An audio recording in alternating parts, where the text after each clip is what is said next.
importantes em medicina. Hoje vamos falar de um dos assuntos mais importantes em medicina de urgências. Vamos lidar com urgências respiratórias, ok?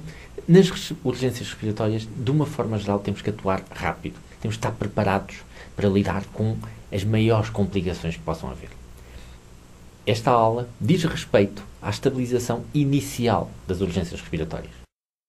Bem, as urgências respiratórias. O nosso plano de atuação inicial é tentarmos estabilizar o paciente, tentarmos localizar onde está o problema, se está nas vias aéreas, no parênquima pulmonar, no espaço pleural ou na parede torácica, monitorizar e, muitas das vezes, precisamos de ventilar estes pacientes. Precisamos de iniciar um apoio à sua respiração. O protocolo é o mesmo que usamos sempre para todos os pacientes críticos. Temos que assegurar a via aérea, assegurar a respiração, circulação e déficits neurológicos. Não nos podemos esquecer. Não nos podemos esquecer que todos os pacientes críticos beneficiam de oxigênio, então um paciente crítico com problemas respiratórios, muito mais. Vamos tentar minimizar o stress e a excitação do animal. Todos sabemos que muitos gatos vão gastar a última molécula de oxigênio que eles têm a tentarem morder-nos ou a tentarem lutar connosco. Portanto, não vamos causar stress em demasia aos nossos pacientes. No exame físico de urgência, a maior parte das vezes o que é que encontramos? Aumento da frequência respiratória, aumento do esforço respiratório, aumento da frequência cardíaca, portanto, taquipneia, aumento da amplitude respiratória, portanto, temos uma hiperpneia, portanto, eu vou respirar mais profundo. Respiração de boca aberta, narinas bem abertas para que o ar consiga entrar, abdução dos cotovelos e cianose das mucosas. O que nós nos vamos tentar concentrar é localizar o problema. Onde é que ele está? Está nas vias aéreas superiores? Está no parênquima? Está na pleura? Onde é que está o problema? Para podermos atuar conforme.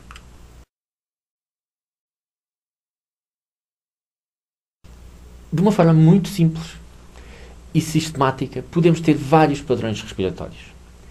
Se temos uma respiração sonora, ou se temos uma expiração prolongada, ou se a respiração é assincrónica, com abafamento de sons, ou se é sincrónica, com taquipneia, laboriosa, portanto, respirar de uma forma difícil, temos sons respiratórios audíveis. Portanto, nós aqui começamos logo a conseguir espalhar e ver diferentes locais. Neste diagrama, aquilo que vamos mostrar é que se o paciente, por exemplo, tem uma respiração extremamente sonora, o mais natural é que ele tenha uma obstrução das vias aéreas altas.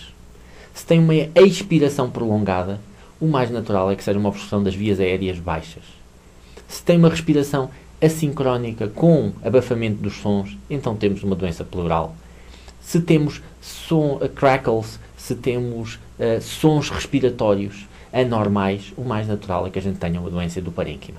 Portanto, como vocês podem ver, neste diagrama vamos atuar conforme o padrão respiratório. Ao longo desta aula vamos ter vários exemplos que vocês vão fixar e nunca mais vão esquecer para atuar com estes problemas. Primeiro, nunca é demais relembrar, se o paciente está inconsciente, não respira, intubação endotraqueal e ventilação de imediato. Se o paciente está com dificuldades em respirar, temos que fazer um exame oral completo. Cuidado, se o sedarmos, porque muitos destes pacientes vão precisar de ser sedados, temos que estar preparados para fazer uma traqueostomia.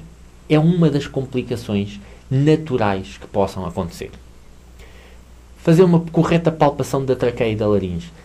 Mais uma vez, deve estar no meio e não de lado. Se o paciente tem dificuldades em respirar, é natural que esteja em hipertermia. Vamos ter que arrefecer esse paciente. Se vocês virem este paciente, é um paciente que salta à vista uma das complicações. A sua língua está completamente azul. Uma vez que o paciente até está relativamente estável, vamos assumir que este problema de oxigenação é um problema crónico, não é só de agora. No exame físico de urgência, temos que ter atenção à auscultação pulmonar. É muito simples, é rápida de se fazer, é barata, não invasiva e dá-nos informações preciosas para um diagnóstico correto e onde é que está o problema. Se temos sopros cardíacos, arritmias ou taquicardia, possivelmente o problema respiratório está a vir de uma insuficiência cardíaca, de um edema pulmonar. Se temos feridas ou evidências de trauma, aí temos que selar todas as feridas e impedir que complique mais. Quais são os procedimentos de urgência? Bem, o acesso vascular, colocar um catéter na veia, só deve ser feito quando é possível, com o mínimo de stress possível.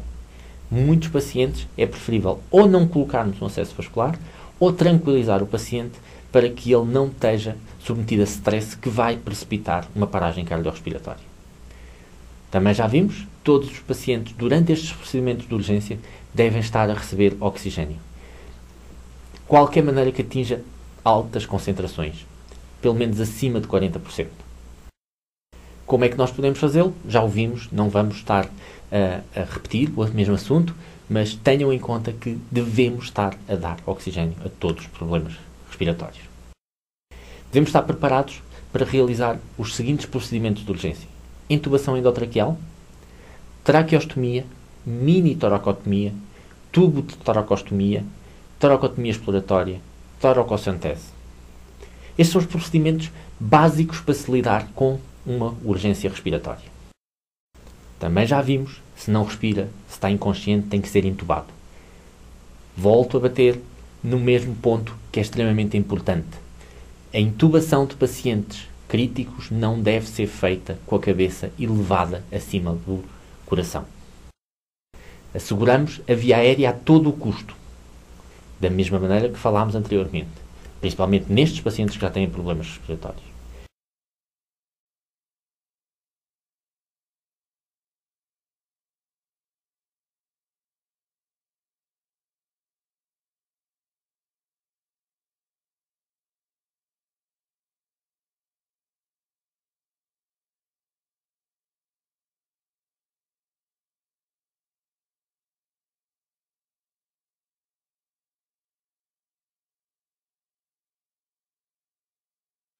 Um paciente como este, que está a deitar líquido sanguinolento pela sua traqueia, que está a ficar asfixiado, se nós não o intubarmos e não iniciarmos uma ventilação rápida, ele vai asfixiar, não vai conseguir ventilar. Portanto, temos que ser eficientes numa intubação endotraqueal e não podemos ter medo de avançar para a intubação endotraqueal.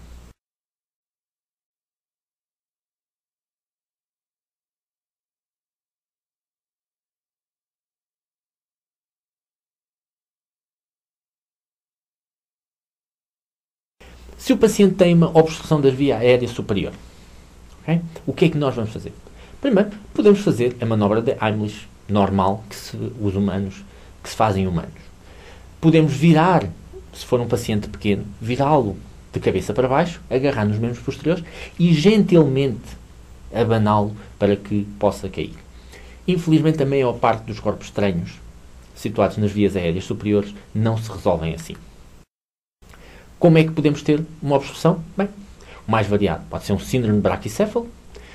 Todos os nossos bulldogs, boxers que têm um síndrome de braquicéfalo e impedem de respirar corretamente. Massas orais, na faringe, na laringe. Uma paralisia laríngea, pólipos nasofaríngeos, colapso de traqueia ou um trauma por lutas entre cães grandes e cães pequenos.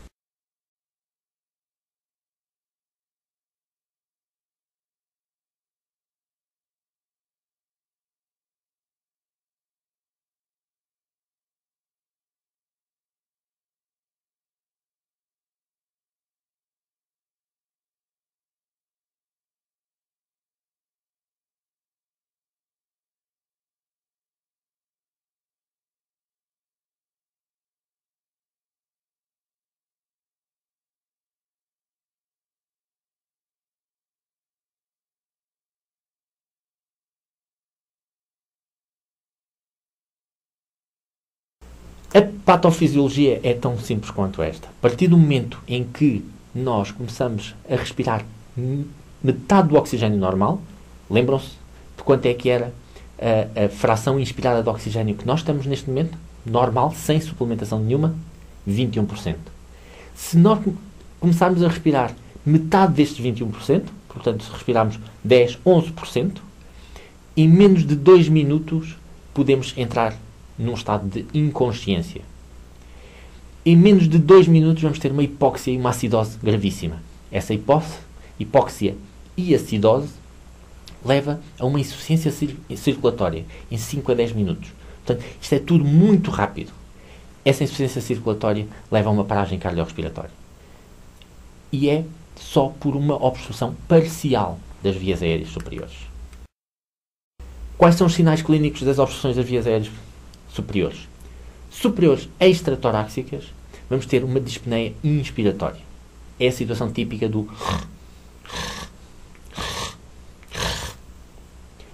não é raro. Se é um boxer, um bulldog que respira de uma forma geral assim, ok? Ele está habituado a respirar assim. Agora, um cão que nunca respirou assim, isto pode ser uma situação gravíssima que põe em risco a vida do paciente.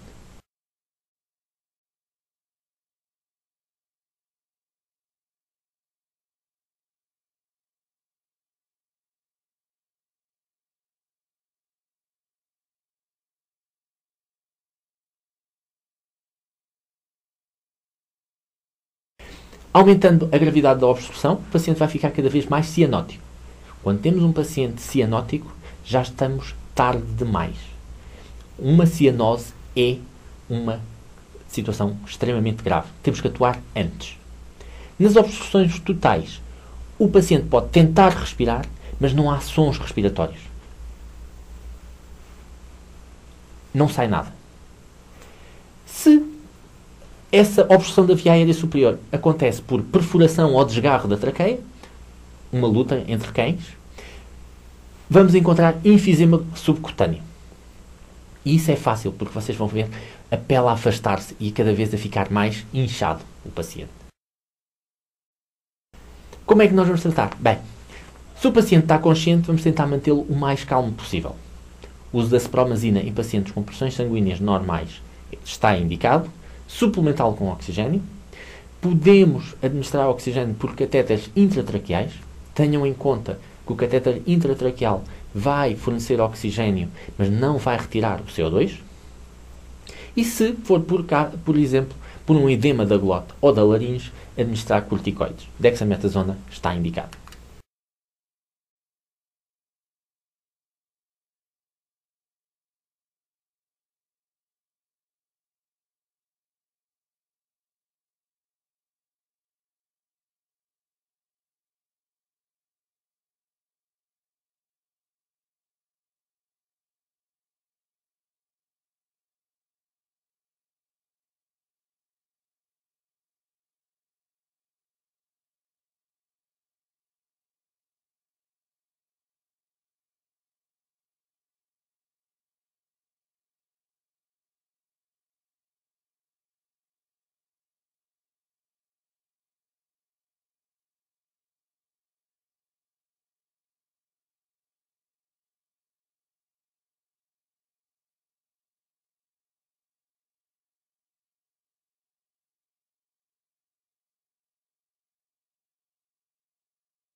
Ora bem, o que é que nós temos aqui? Temos uma cadela Rottweiler que andava a passear na praia. Uma cadela normal, com 4 anos de idade, sem problemas prévios nenhuns. O dono reparou que, passado um bocado, ela veio para o pé do dono e respirava mais forte. Ou seja, começou... Esta respiração era cada vez mais sonora, cada vez ouvia-se mais alto. Resolve trazê-la de urgência e, ao entrar, a cadela tinha um exame físico praticamente normal, exceto a sua respiração extremamente ruidosa. Inspiratória. Ou seja, era a inspiração. Não necessitávamos de usar um estetoscópio para perceber o que é que se estava a passar, ouvir a respiração. Sempre que temos uma inspiração extremamente sonora, é porque temos uma obstrução das vias aéreas superiores extratorácicas, ou seja, da ponta do nariz até à entrada do tórax. E aqui vemos facilmente, vocês conseguem ver que na zona da glote temos uma inflamação, um inchaço muito grande, que era o que estava a fazer com que a respiração fosse demasiado ruidosa. Isto é um edema da glote unilateral.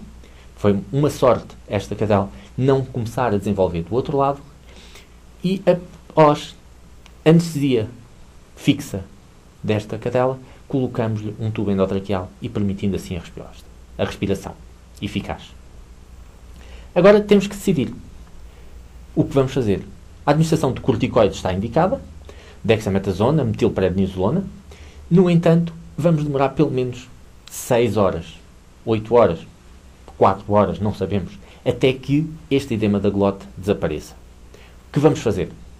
Vamos manter o paciente entubado durante esse tempo. Isto implica que vamos ter que manter o paciente anestesiado.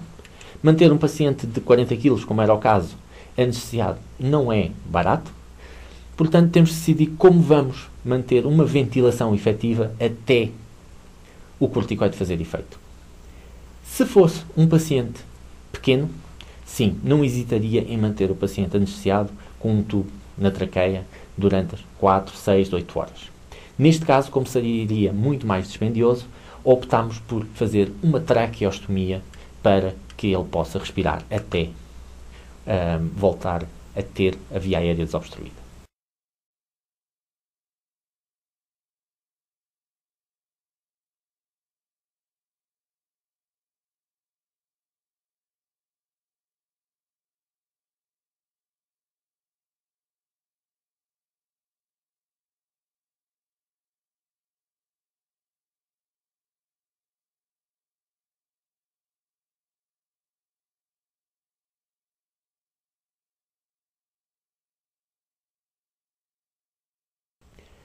A traqueostomia cervical está indicada nas obstruções das vias aéreas superiores, oxigenação insuficiente. Este é o material, é pouco o material que nós usamos, não precisamos de muito material.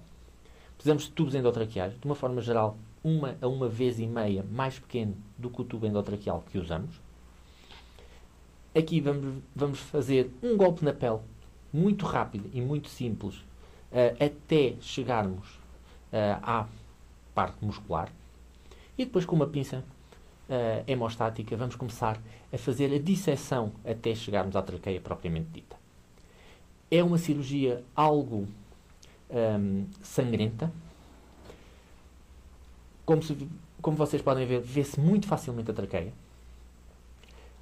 Se usarmos os dedos de uma forma gentil, podemos elevar a traqueia para fora. Aqui estamos a usar uma pinça hemostática.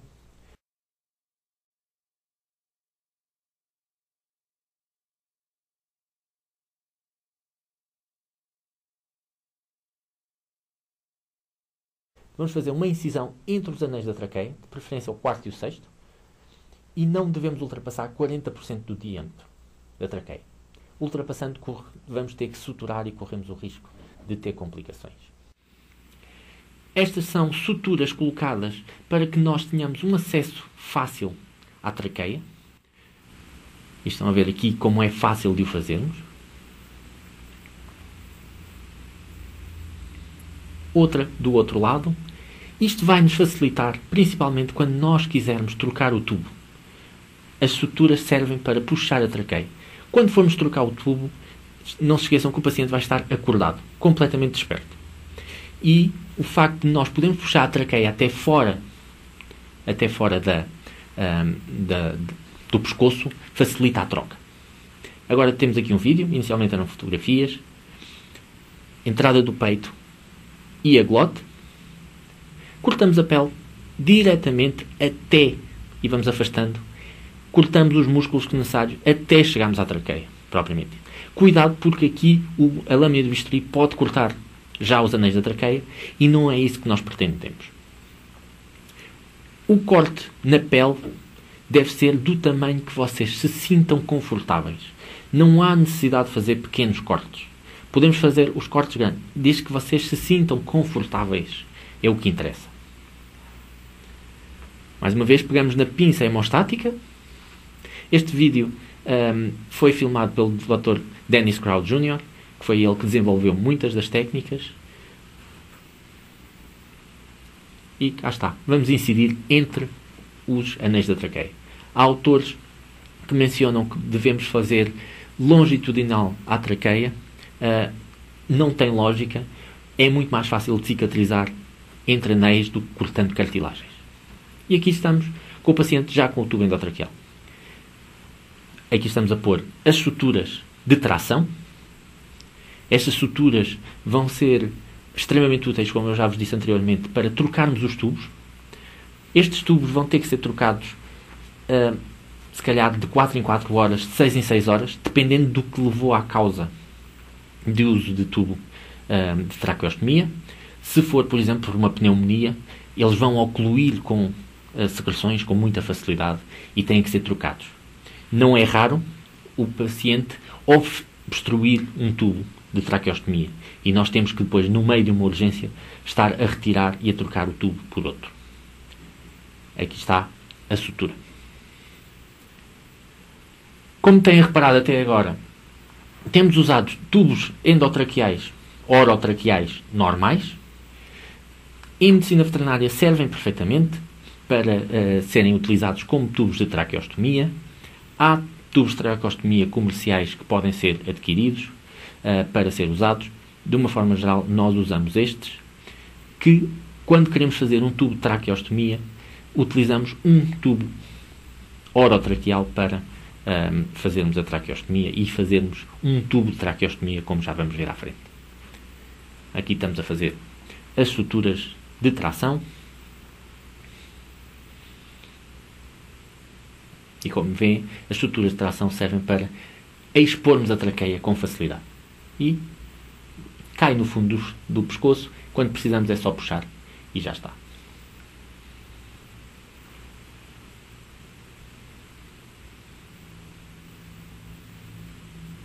Tenham em conta que não devemos cortar mais do que 40% no máximo do anel da traqueia. Ali está como nós podemos, de um tubo endotraqueal, fazer um tubo de traqueostomia. É um corte do próprio tubo de um lado e do outro, tendo em conta que devemos salvar o sistema de insuflação do cuff, e depois é só movimentar o plástico para o meio, e então assim conseguimos ter de um tubo orotraqueal normal um tubo de traqueostomia extremamente útil, fácil, barato para trabalhar. Nunca devemos suturar o tubo. O tubo deve ser retirado fácil, porque muitas das vezes os tubos ficam obstruídos com secreções do paciente e eles não conseguem respirar. E então temos que o tirar rapidamente.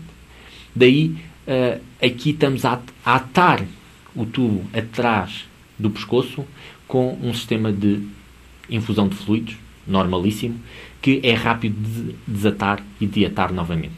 Usamos bandagens, compressas estéreis para proteger o orifício do tubo de traqueostomia, e é a única coisa que vamos usar neste momento. Quando já não precisamos do tubo, a única coisa que vamos fazer é retirar o tubo. Se o golpe na pele é muito grande, podemos aproximar um pouco, mas nunca cedam à tentação de fechar um orifício de traqueostomia. A traqueostomia vai demorar pelo menos 2 a 3 dias a cicatrizar, portanto vai haver ainda respiração por esse orifício, apesar de já lá não estar o tubo. Portanto, nunca cedam à tentação de suturar a pele. Sim, retiramos as suturas de tração que colocámos anteriormente, já não precisam, e podemos aproximar um pouquinho, mas nunca fechem toda a ferida. Deve fechar por segunda intenção, nunca por primeira intenção, nem somos nós a fechar.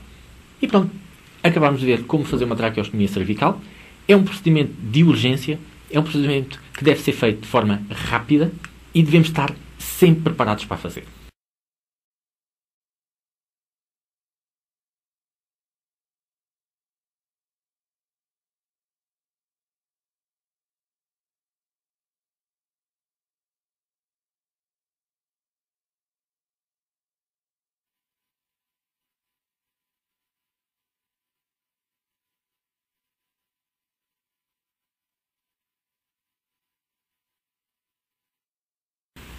Já estamos aqui a ver outro caso. Este gato levou um pontapé na cara, entrou de urgência 5 minutos depois de ter sido pontapeado. Exame físico relativamente normal. Sim, alguma hemorragia ocular, hemorragia nasal, hemorragia da boca, mas todo, frequência respiratória, os gases sanguíneos, como é que está o CO2 deste gato, o O2 deste gato estavam completamente normais. Portanto, que fazer? Bem, se ele sofreu um trauma tão grande na cara como conseguem ver, o mais natural é que em 1-2 horas este paciente vai estar com a cara toda inchada. Toda é demasiada. Nessa altura, sim, ele vai começar a ter problemas em respirar. Vai começar a acumular CO2 no organismo, vai começar a diminuir a concentração de oxigênio no organismo. Portanto, a minha recomendação, e muita da medicina de urgência deve ser feita neste sentido, é a de prevenir complicações. Então, vamos anestesiar este paciente agora, que está estável, que tem níveis de oxigênio normais, tem níveis de CO2 normais, e fazer uma traqueostomia agora. De certeza que vamos ter melhores resultados do que daqui a 1 ou 2 horas, quando o paciente está hipoxémico, quando o paciente está hipercapnico, e aí sim, torna-se um risco anestésico elevado. Vamos prevenir problemas. Atuem cedo e rápido. Ok, temos outro caso aqui. É um caso extremamente interessante. Para mim, é um caso que demonstra que às vezes aquilo que nós achamos que é simples, rápido, sem complicações, torna-se num pesadelo. Não sei se conseguiram localizar anatomicamente o que está a passar. Eu vou-vos contar a história. Um pastor alemão com 4 anos de idade foi atropelado. Entrou de urgência com uma epistaxis unilateral. Nada de muito preocupante. Falámos com o proprietário, dissemos-lhe que estava tudo bem, que ia ficar hospitalizado para monitorizar, como qualquer paciente após um trauma deve ser monitorizado durante 24 horas, e o proprietário foi para casa. Passado 1 hora se tanto, uma das auxiliares aparece com o cão a correr, a dizer que ele estava a sangrar imenso da narina. Bem, tratamento inicial. Água oxigenada para tentar parar a hemorragia. Teve sucesso inicial. Mas mesmo assim não estava completamente parado. Passo seguinte, adrenalina. Adrenalina intranasal parou a hemorragia durante algum tempo.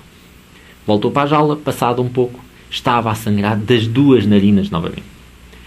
Bem, o que se passa aqui? Vamos tentar procurar opções. Continuar a usar a adrenalina, com os seus efeitos vasoconstritores. Uma vez que não estava a dar resultado, resolvemos sedar o paciente. Diminuindo um pouco as pressões sanguíneas, podíamos parar a hemorragia. Mesmo assim, não deu resultado. Como nota de curiosidade, e caso alguma vez tenham facilidade de usar, o melhor vasoconstritor nasal que podemos usar para epistaxis é cocaína. A cocaína faz uma vasoconstrição de tal maneira forte que impede a hemorragia. Por isso é que alguns toxicodependentes que tenham como hábito inalar cocaína ficam com fístulas, com ligações entre as 2 narinas.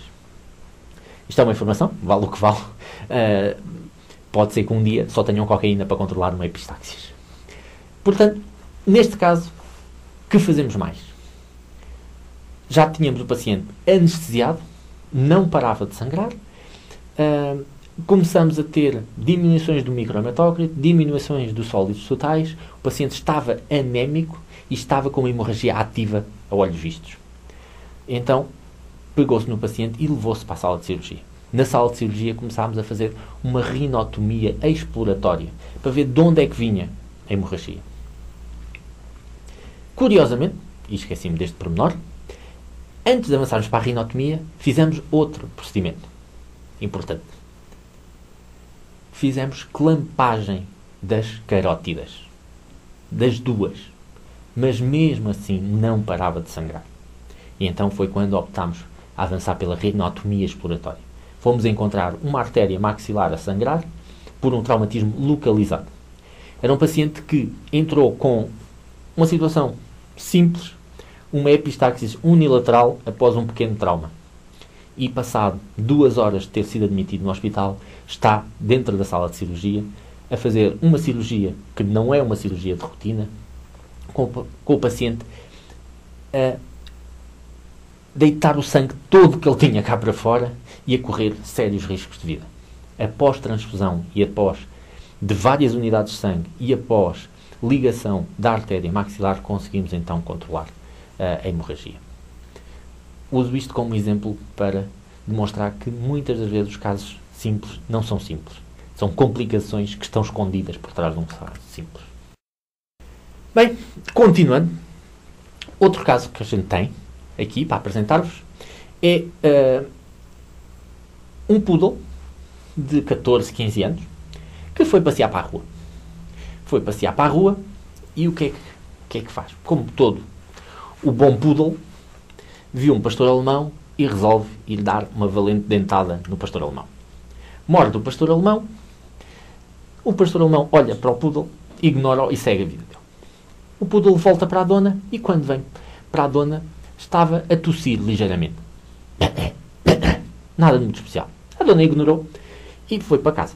Quando o poodle estava em casa, o que é que começou a dona a notar? Começou a notar que o poodle começava a respirar de forma sonora. Ou seja,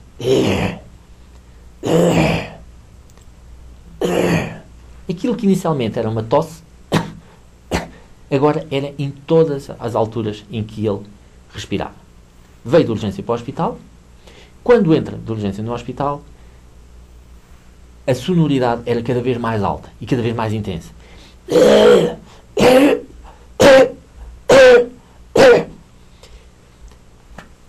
Nessa altura, quem o recebeu não teve a melhor opção. Ou seja, aquilo que fez foi erradíssimo. Pegou no paciente e, normalmente, quando nós não temos a experiência em urgências respiratórias, o que fazemos é levamos-lo a correr para a sala de raio-x. E foi o que ele fez. Então agora temos um poodle, 14, 15 anos de idade, com dificuldades em respirar, deitado de lado, a ser forçado para se fazer um raio-x. O que é que acontece? Como é óbvio, entrou em paragem respiratória. Nessa altura, sou chamado e quando eu chego ao pé do paciente, tenho um paciente em paragem cardiorrespiratória. Primeira ação que nós fazemos num paciente em paragem respiratória. Intubação endotraqueal. Foi o que fizemos. De imediato, um tubo na traqueia. Começámos a iniciar a ventilação e verificámos que havia uma pressão muito grande cada vez que nós tentávamos fazer a inspiração. Portanto, o ar não estava a entrar. O que fazer a seguir? Bem, entretanto, chega ao raio-x. E se vocês apreciarem o raio-x, o que é que nós vamos encontrar? Vamos encontrar facilmente os pulmões, o coração, membros anteriores. E se vocês virem bem, na zona da traqueia, podemos ver facilmente um canino com a sua raiz. Ou seja, este cão, devido à sua doença periodontal tão severa, quando mordeu no pastor alemão, aspirou o seu próprio canino com a raiz. Infelizmente, o canino estava com a curvatura contrária à curvatura da traqueia. E então, quais são as opções que nós temos? Podemos virá-lo ao contrário, agarrar nos membros posteriores, tentar sacudi-lo gentilmente. Não resolveu. Podíamos pensar em usar um endoscópio para tentar retirar. Não tem utilidade por causa do tempo que demora. Temos um paciente em paragem respiratória que não conseguimos ventilá-lo. Fazer uma traqueostomia cervical não dava acesso, porque este som é característico de uma obstrução das vias aéreas superiores intratoráxicas, ou seja, da entrada do tórax até à zona dos brônquios. Podem ouvir este som com muita facilidade em pacientes com colapso de traqueia. Bem, voltando ao nosso poodle, o que fazemos? A única solução que nós temos nesta situação é fazer uma traqueostomia intratoráxica. Para fazermos uma traqueostomia intratoráxica, temos que avançar para uma toracotomia direita, para termos rápido acesso à traqueia. Portanto, Rapidamente fizemos a tricotomia da zona, indução de anestesia com propofol ou etomidato, de forma rápida. Não se esqueçam que este paciente não tem uma via aérea. Nós vamos fazer o procedimento cirúrgico para obter uma via aérea. Fazemos o corte da toracotomia como outras toracotomias, que já vos descrevi anteriormente, mas aqui o que fazemos é pegar numa janela de pele, cortar a pele, num sistema de corte de slide, cortamos pele e tecidos subcutâneos. Na zona da junção costocondral, entramos dentro do tórax. Este paciente não está a respirar, lembrem-se, portanto, aqui vai haver uma entrada de ar rapidamente e o pulmão vai colapsar. Cortamos os músculos intercostais e logo por baixo, e este corte é feito entre o quarto, terceiro espaço intercostal, e ao fazermos do lado direito, logo por baixo vamos encontrar a traqueia, como vocês conseguem ver. Aí, ao encontrarmos a traqueia e dissecarmos as fáscias à volta da traqueia, vamos fazer um pequeno golpe entre os anéis, da mesma maneira que fizemos na traqueostomia cervical. E aí colocamos o tubo endotraqueal e iniciamos a ventilação e ligamos então o paciente a um aparelho de anestesia volátil.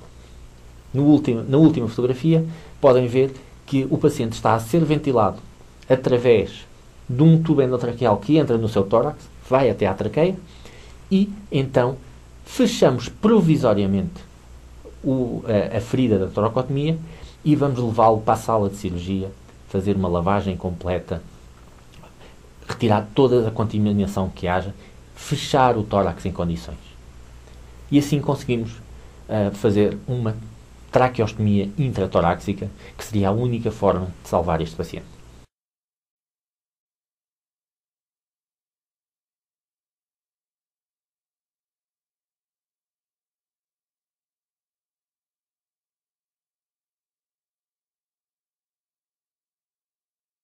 Avançamos para outro tipo de pacientes.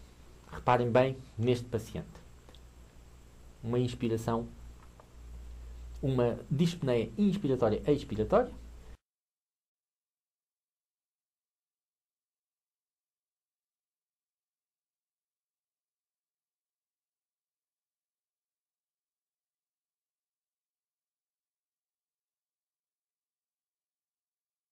Algum esforço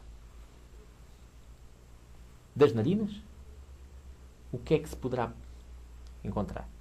Se nós formos auscultar este paciente de forma atenta, vamos ver que os seus sons respiratórios estão abafados.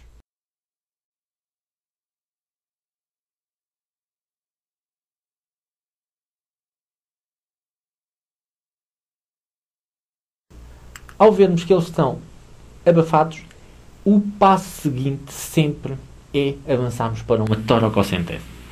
Toracocentese é um procedimento extremamente simples de se fazer.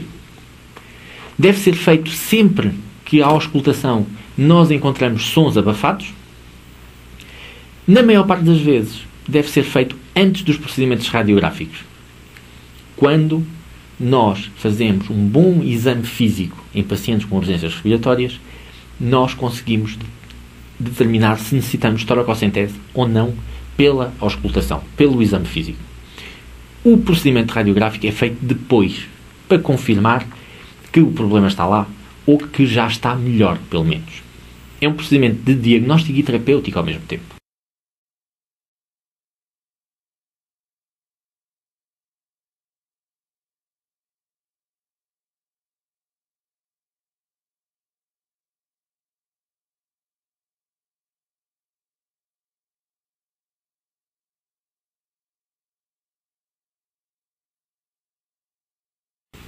Como é que fazemos uma toracocentese? Bem, podemos utilizar uma agulha só, uma borboleta, um catéter. Neste caso, aquilo que nós estamos a utilizar é um catéter intravenoso normal, onde fizemos uns pequenos orifícios laterais para maximizar.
a toracocentese não é suficiente, precisamos avançar para tubos de drenagem torácica. Quando é que não é suficiente a toracocentese? Primeiro, quando estamos a fazer toracocentese e não atingimos pressão negativa. Ou quando precisamos de fazer toracocentese mais do que 2 vezes. Ou então, quando necessitamos de fazer lavagens frequentes do espaço pleural, por exemplo, num piotórax. Vamos agora então ver um vídeo de drenagem torácica. A toracocentese, como já vimos. Aqui está o Vasocan, que falámos há pouco. Vamos fazer pequenos cortes, que nunca devem ser de um lado ao outro, portanto, para aumentar a probabilidade de conseguirmos drenar o que esteja no tórax. Aqui está um raio-x em que vocês veem que há evidente efusão pleural em todo lado. Vamos entrar no tórax, na zona do 7º espaço intercostal.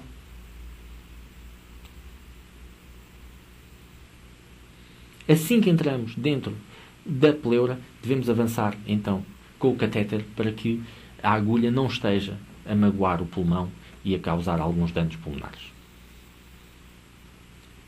Quando não é suficiente, então temos que avançar para tubos de toracotomia. E aqui vemos vários tubos de toracotomia que podem ser usados. No mercado existem imensos.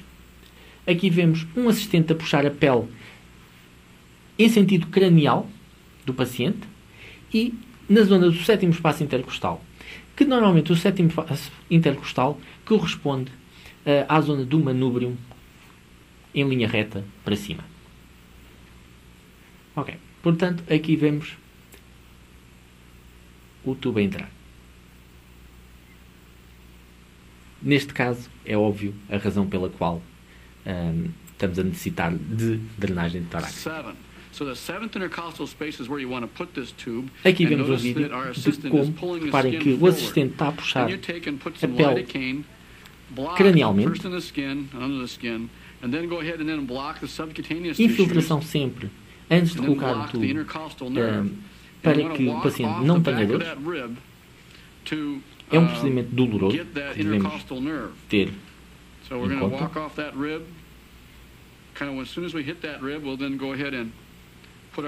Não se esqueçam que devemos bloquear lidocaína, bupivacaína, a pele, tecido subcutâneo, muscular e ir até à costela.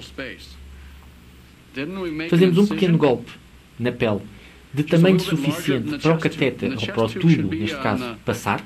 Não precisa de ser muito maior do que isso. Não se esqueçam que o catéter vai ser introduzido, ou o tubo vai ser introduzido a nível do 7º espaço intercostal e depois de fazermos o golpe na pele, pousamos a nossa mão em cima do tórax do paciente e com uma pinça hemostática entra fechado, abre lá dentro, sai, entra fechado, abre e vamos assim sucessivamente até entrarmos no tórax. E é muito fácil de conseguirmos entrar no tórax. Esta é a forma mais segura de entrarmos no tórax num paciente. Em gatos, os pacientes devem estar sempre anestesiados e muitos cães também devem estar a ser anestesiados e devem ser ventilados ao mesmo tempo para fazer este procedimento. Nem todos os cães necessitam de anestesia para colocar um tubo de drenagem torácica. Nos gatos, eu diria que 99,9% dos gatos precisam. Como vimos, neste caso, o seio líquido do tórax.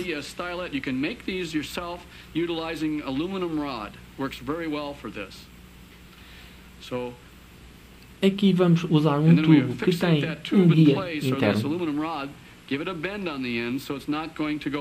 E vamos colocá-lo dentro do tórax e dirigi-lo em direção à axila.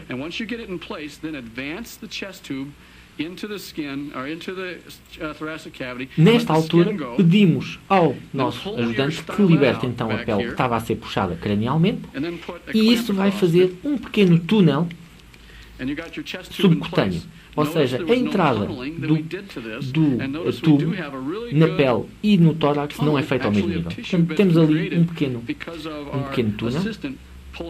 E então vamos, nesta altura, avançar para suturar o tubo no local.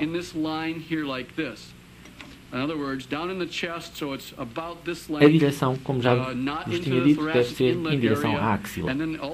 Para nós verificarmos se o tubo está preso em alguma estrutura no tórax, podemos rodar com o tubo e se ele conseguir rodar livremente é porque não está preso em lado nenhum e podemos avançar com a aspiração do ar, líquido, o que seja que esteja a passar com este processo. Para suturarmos o tubo na posição certa, vamos suturar no periósteo da costela. Portanto, é importante que a costela seja bloqueada, colocar lidocaína ou bupivacaína para fazer uma boa anestesia local.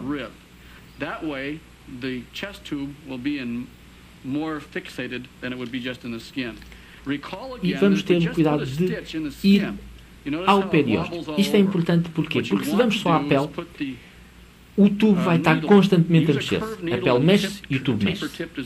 Isto causa entrada e saída do tubo do tórax. Essa entrada e saída vai causar irritação. Irritação causa inflamação, produção de líquidos. Portanto, vamos tentar suturar as suturas ao periósteo da costela. Isto faz com que o tubo só se movimente com a respiração e não contra a respiração. E não se movimenta com toda a pele. A primeira sutura é solta, relativamente solta, mas, como veem, está no periósteo da costela. Then we build a little hinge of several knots. And now we go to the chest tube. Depois de fazermos a primeira sutura, damos então umas voltas à volta do tubo. Vamos prender bem. O nosso objetivo é que este tubo não saia. Portanto, suturar de um lado e do outro do tubo, dando nós de um lado e do outro alternativamente.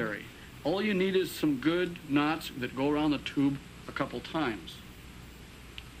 Assim que fazemos esta boa alternância de um lado e do outro da sutura, Once you have that secured with these e estamos a sutures usar that go around the técnicas tube a few de times, nós, the next thing you'll do is still manuais, build another somente. build another hinge. I think I'm going to need your instrument to do that with now. Build a hinge. Fechamos a sutura. E vamos então fazer Again, outra so that sutura the tube de itself is ancoragem not going to be bound to the skin. do outro lado do tubo. It's like a hinge on a door.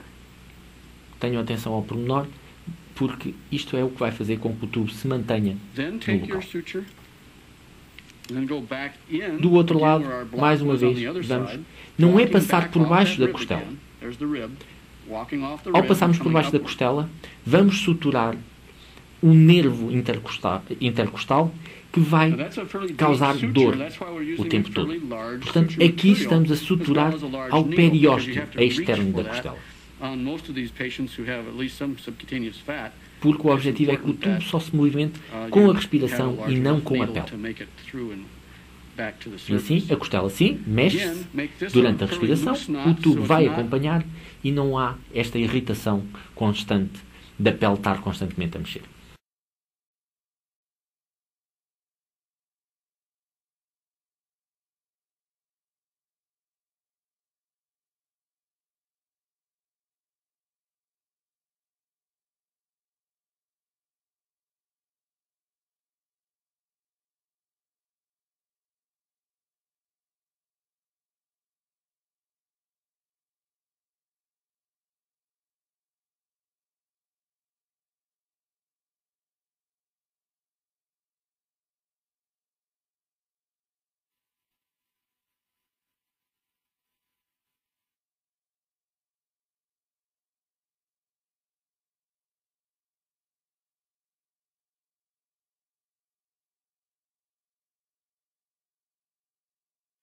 Muitas das vezes, infelizmente, os casos são de tal maneira graves que só tubos de drenagem, toracocenteses não são suficientes. E temos que muitas das vezes avançar para uma toracotomia exploratória de urgência. O tórax agudo é uma realidade em medicina e Da mesma maneira que no abdômen agudo nós temos que avançar para uma laparotomia exploratória de diagnóstico, num tórax agudo também temos que avançar para uma toracotomia exploratória de diagnóstico. Quando é que devemos andar?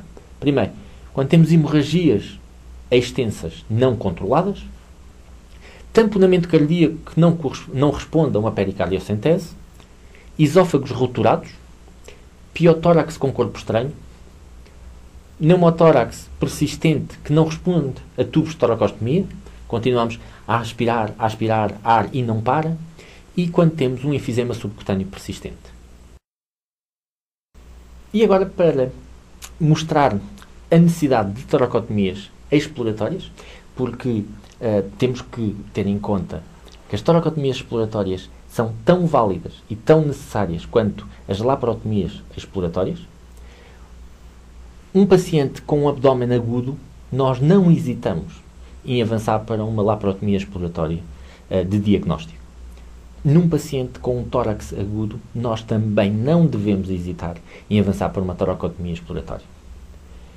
Este caso concreto que eu vos vou mostrar agora um vídeo era um cachorro boxer com 3 meses e meio de idade, muito pequeno, que foi-nos enviado por um colega, pois tinha uma história de 1 mês de um hemotórax, que estava a fazer toracocenteses repetidas e que não melhorava.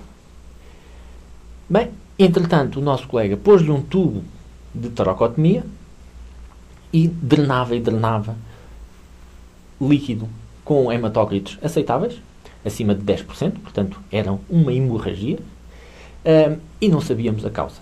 A única história que teríamos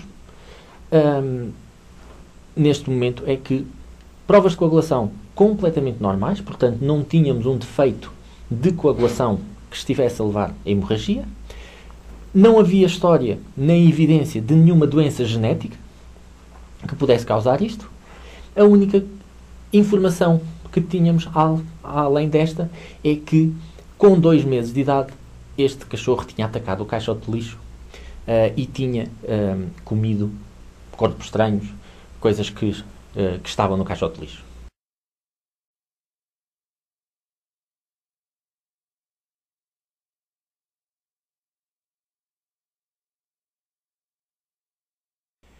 Portanto, avançámos para a cirurgia. Aqui temos uma toracotomia exploratória que vocês veem com acesso pelo externo, que é para podermos facilmente ver os 2 lados do tórax. Se fôssemos lateralmente, havia um lado que não era explorado corretamente. E, quando estamos a fazer a exploração, encontrávamos pleuresias, inflamação, muito líquido, mas nada que fosse de concreto. Continuámos procurando. Aqui podem ver o externo aberto, a meio, até que finalmente encontramos a grande causa disto. E reparem, estamos aqui a tirar um palito alimentar, daqueles de prender na comida, que provavelmente quando ele atacou o caixote de lixo, engoliu, perfurou o esófago e esteve a viver no último mês e meio no tórax deste cachorro. É óbvio que enquanto isto não fosse retirado, a hemorragia ia continuar e ia se tornar crónica. Portanto, serve para vos elucidar e mostrar que toracotomias exploratórias são fundamentais para salvar os nossos pacientes.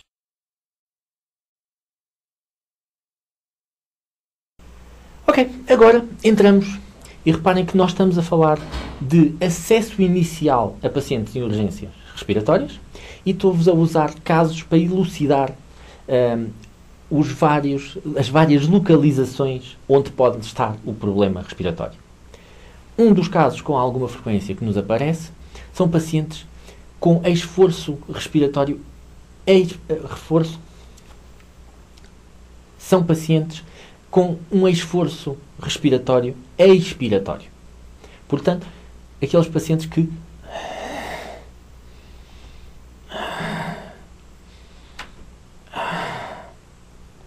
ou seja, é durante a expiração. O caso mais frequente e mais comum são gatos com crises asmáticas ou cães com bronquites alérgicas. Como é que nós vamos avançar? Bem, primeiro, como todos os pacientes com problemas respiratórios, oxigênio, minimizar a manipulação para não causarmos stress demasiado intenso. Muitos deles necessitam de sedação, e aqui está a indicação do butorfanol para isso. Avançarmos com tratamento com corticoides, dexametasona, prednisolona, metilprednisolona, porque a reação é uma reação alérgica. Avançarmos com broncodilatadores. Se não soubermos a causa, então pensarmos em avançar para uma citologia de traqueia. Muitos gatos vão necessitar de tratamento com nebulizadores, com uma nebulização de salbutamol ou outro broncodilatador, beta-bloqueante, o que seja. Nos gatos, esta administração é extremamente eficiente e ajuda-nos imenso a dar qualidade de vida aos gatos. Por outro lado, se temos dispneia por doença do parênquima pulmonar, esta dispneia vai ser inspiratória e expiratória e vamos ter sons respiratórios, crackles, silvos, o que seja. Portanto, vamos ter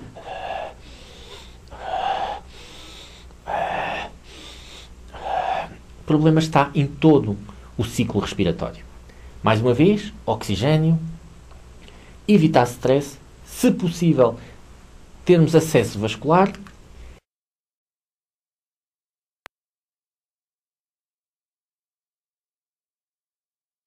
Se essa doença do parênquima pulmonar for causada por uma broncopneumonia, por exemplo, temos que fazer todos os esforços para avançar para uma lavagem e citologia traqueal. Nós precisamos saber que células estão a causar o problema, que micro-organismos estão.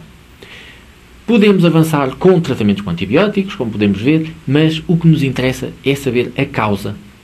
Muitos destes pacientes até conseguimos matar os micro-organismos que estão a causar, ou conseguirmos controlar a inflamação que está nos pulmões, necessitamos de os ventilar. Colocar um tubo na traqueia e ventilar estes pacientes.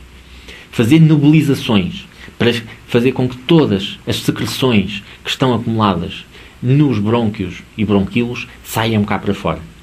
Fazer manobras de cupagem para soltar estas secreções. E será assim que nós vamos conseguir controlá-los.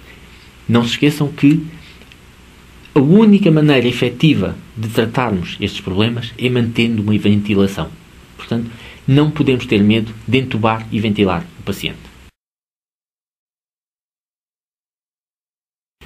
Se, por outro lado, o problema do parênquima pulmonar acontece por um edema pulmonar cardiogénico, bem, sim, o coração do paciente é que não está a funcionar bem, por isso mesmo podemos avançar com o tratamento com dopamina, dobutamina, para aumentar o débito cardíaco.